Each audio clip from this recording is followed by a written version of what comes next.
música de la Unidad Popular, música boliviana, según el coronel Ewing, que nada tenía que ver con Chile. No lo lograron. Solo recordar dos nombres que representan a cientos que estuvieron muy al frente de esa lucha. A Ricardo García, creador del sello Alerce, nacido en el subterráneo, el sello Alerce, no Ricardo no, nacido en el subterráneo de su casa de discos Discomanía, que ahí está todavía, ahí cerca de la casi esquina de la calle 21 de Mayo. Y siempre yo he pensado que qué bueno que nació en un subterráneo, porque es el lugar donde bajo la tierra se colocan las semillas que después dan los frutos. Y Alerce hizo eso, ¿no? Y el otro nombre, Nano Acevedo, fundador de la primera peña que desafió la dictadura, Doña Javiera, donde se cantaba en el segundo piso de un modesto restaurante de la calle Santiago frente al Teatro Caupolicán.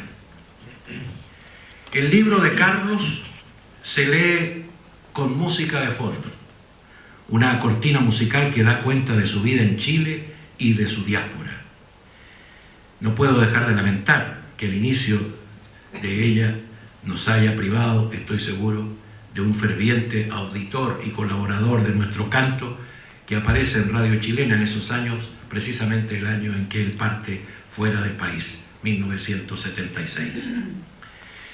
En el libro, en algún momento dije, podrían haber agregado algún CD. Yo creo que no serviría de nada, que habría que poner un pendrive para incluir de esos cuanteros, se llaman, ¿no? Con todas las canciones que nos va haciendo revivir el libro de Carlos. Es una multitud de música de todos los géneros. Leer El golpe llegó a golpearnos es como este lugar, una necesidad de la memoria para nosotros y para nuestros hijos y nietos. Un libro para dejar que broten las emociones, las que nos entristecen y las que nos alegran. Para buscar en nuestros recuerdos o en internet, hoy con la ayuda de YouTube o Portal Disc, etc., aquellas canciones que Carlos nos recuerda y forman parte de la banda sonora de nuestras vidas. Y finalmente, para recordarnos que aún el asesino de Víctor Jara está libre, así como lo están muchos torturadores y cómplices civiles y militares de la dictadura, que en juicios sin cerrar y condenados por crímenes de lesa humanidad, que hoy pretenden obtener su libertad. Que este libro y este acto no sea solo un emotivo y bello momento de memoria, que sirva también de motivador, de invitador, para involucrarnos en acciones que refuercen nuestra frágil democracia actual. Muchas gracias.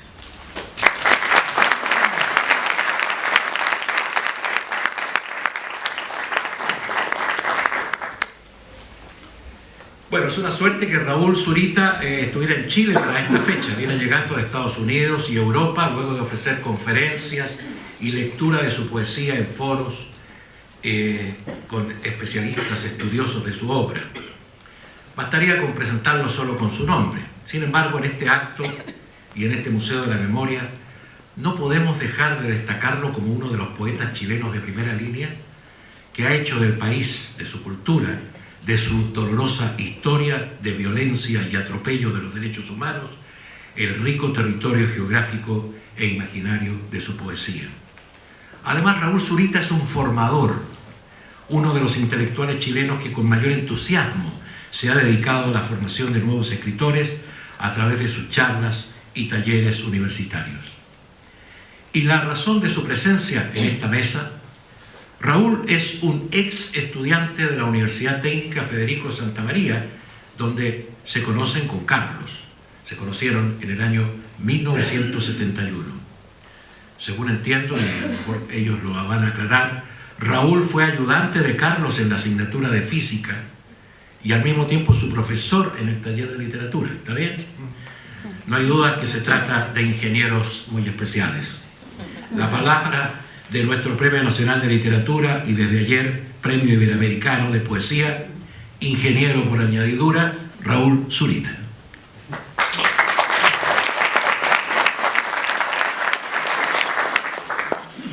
Muchas gracias, Miguel. Agradezco la oportunidad que me da Carlos de acompañarlo en la presentación de El golpe llegó a golpearnos.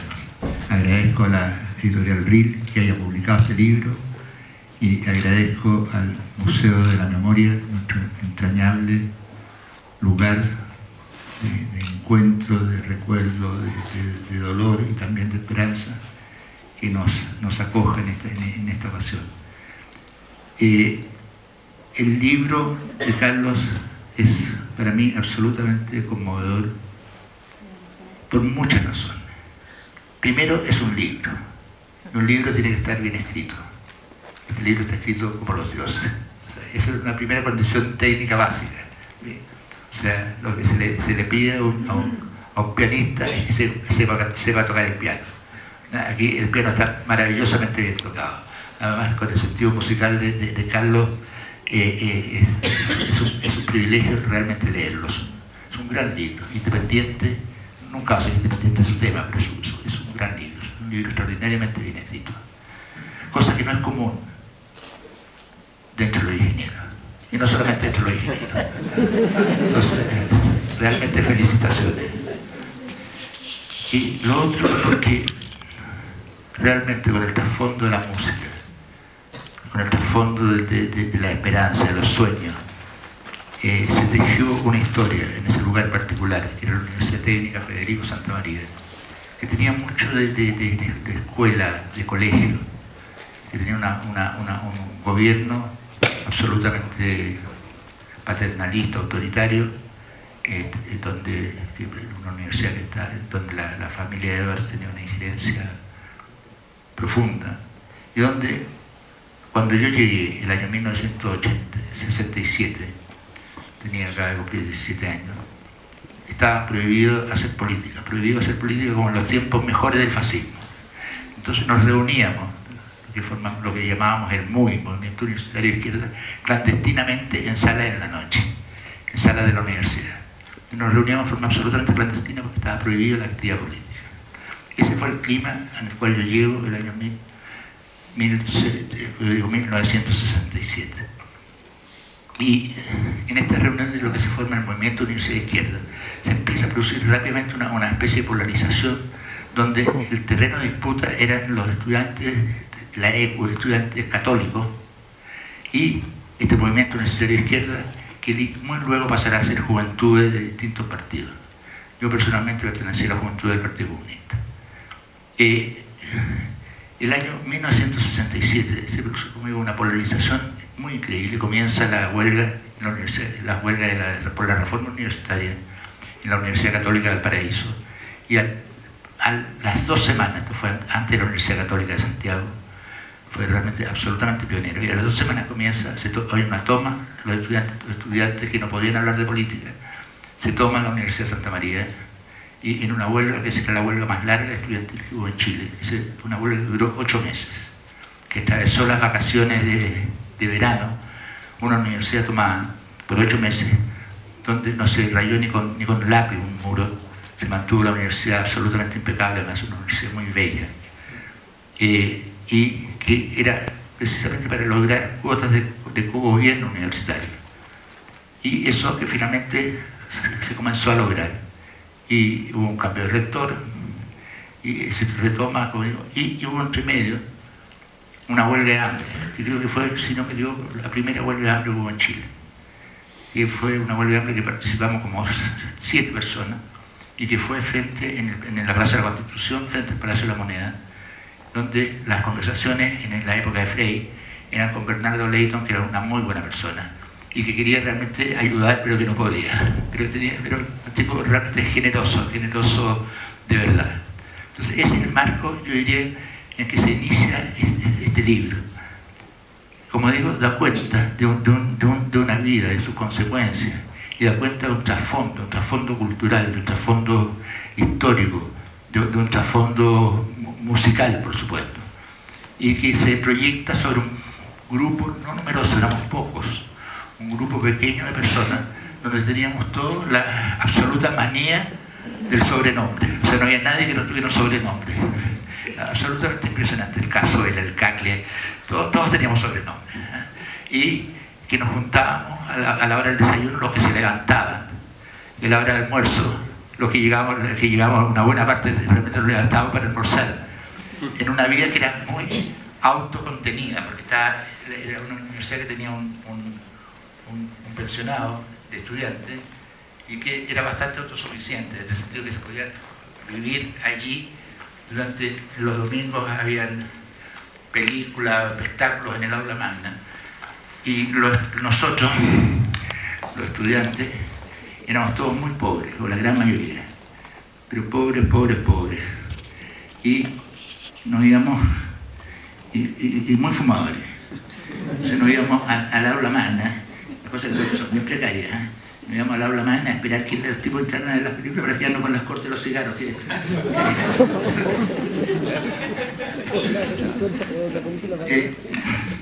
Y el libro de Carlos, cada uno va sumando sus recuerdos particulares. Una de las maravillas que tiene también este libro es que actúa también como una especie de pentagrama, sobre el cual cada una de la gente que estuvimos allí, porque ya lo pude comprobar, ¿no?, le acopla sus propios recuerdos. Entonces actúa también como un gran marco referencial de una época, de una comunidad, con todas sus particularidades, con sus versiones. Y un libro que al comienzo, y que siempre tiene mucho sentido del humor,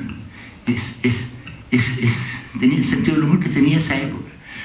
Es un sentido del humor particular, algo que no es que se haya perdido, sino que tenía una cierta libertad, una comunidad, yo diría, un humor que nace también de la solidaridad y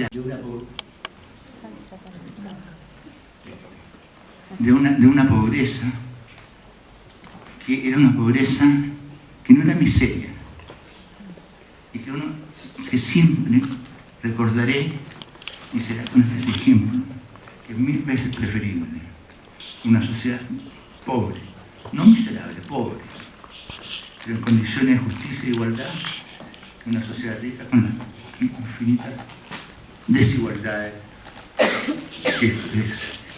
de las sociedades chilenas, latinoamericanas. Esa vida en la universidad siempre se me ha quedado como una especie no de ideal, pero de figura que me contrasta contra todas las pretensiones, las arrogancias y las pavorosas injusticias sociales del presente. Entonces eso está profundamente bien retratado en este libro de Carlos. Esa intimidad de un grupo de gente, no mucho, frente al fondo de una sociedad que está completamente movilizada, que está también muy fraccionada, y cuya salida será una salida trágica. O sea, una salida trágica, y donde efectivamente, lo decía Miguel, es sumamente importante la imagen del canto, porque el canto fue el gran sostenedor, la idea de ese coro que mencionaba Miguel, ese coro que acompaña, que es el gran telón de fondo sobre el cual se proyectan las acciones humanas. Entonces, pero que tuvo un sentido después del golpe, porque se produce el horror, que la lucha que se establecerá casi inmediatamente después del producido el golpe será la gran lucha por los significados.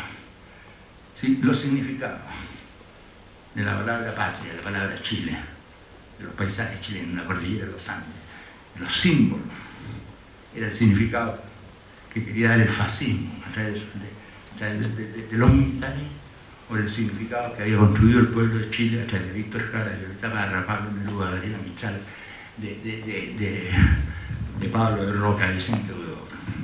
Entonces, el famoso y emocionante y conmocionante discurso final de Allende, y la lucha por los significados que anónimamente cientos de poetas, de cantores que seguían cantando, que con la voz más baja. Fue, yo creo, lo que impidió que finalmente el triunfo de la dictadura fuera absoluto. O sea, finalmente no fuimos completamente derrotados por los significados.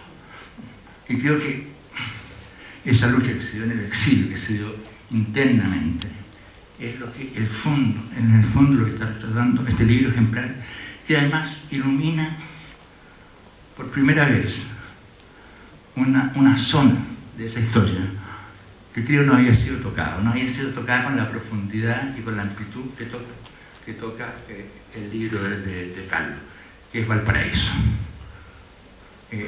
Y Valparaíso es como la conciencia de Chile. Es una ciudad, un puerto, que tiene la particularidad de ser como un referente crítico del resto del país. Es como una reserva crítica. Es como una mirada distinta sobre Santiago. Entonces, es una mirada muy particular,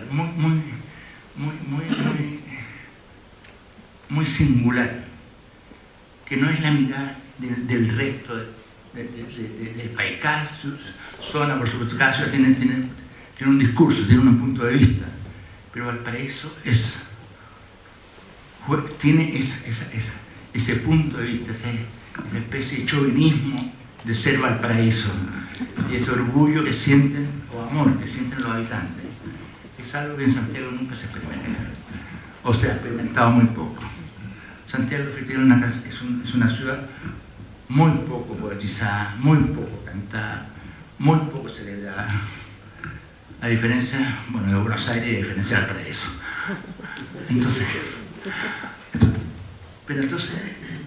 Pero le faltaba este documento, esta mirada con microscopio de lo que sucede en ese enclave particular que es la Universidad de Santa María, y después lo que significó el exilio y la salida. Y también la muerte de tantos que fueron las grandes víctimas en concreto, que murieron y por los cuales, y que nos hacen que todos los demás finalmente seamos sobrevivientes. Un solo desaparecido hace que el resto seamos sobrevivientes. Entonces hablamos como sobrevivientes. El destino de un desaparecido, de un asesinado, puede ser perfectamente el destino nuestro. Siempre que yo estoy frente a una sala de clase, me fijo en los asientos que están vacíos. No porque la gente, y pienso en los que podrían haber estado y que no están. No están porque el padre fue un desaparecido antes de que engendrara el hijo que podría haber engendrado, ¿cierto? Entonces, ahora que uno tiene ya nietos, es una generación que piensa en sus semejantes, en sus cogeneracionales, con sus muertos, con sus desaparecidos, y eso no están. Entonces, es un libro lleno de anécdotas, lo que le da una tremenda vida, una tremenda fuerza vital. Incluso hay escenas en las que yo estoy presente que las recuerdo de otra manera, porque no estoy por eso. Cuando estuvimos en el Maipo, un compañero entrañable, que tiene un nombre tiene afortunadamente, Ower Villegas.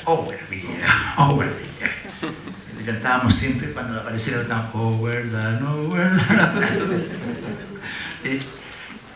Claro, él tiene una versión de nuestra estadía en la bodega del Maipo radicalmente distinta a la mía, ¿me entiendes? Entonces yo creo que él se falta la verdad drásticamente, pero son las versiones. Entonces, para mí ha sido un placer doloroso a ratos, pero me siento absolutamente interpretado, me siento como ser humano rescatado, enaltecido y dignificado en el libro. Entonces, lo que quiero realmente es felicitarlo, es abrazarlo e invitarlo a todos ustedes a que realmente lo lean. Es un gran aporte a nuestra memoria, a nuestra historia, a nuestros sueños y a nuestra esperanza. Gracias.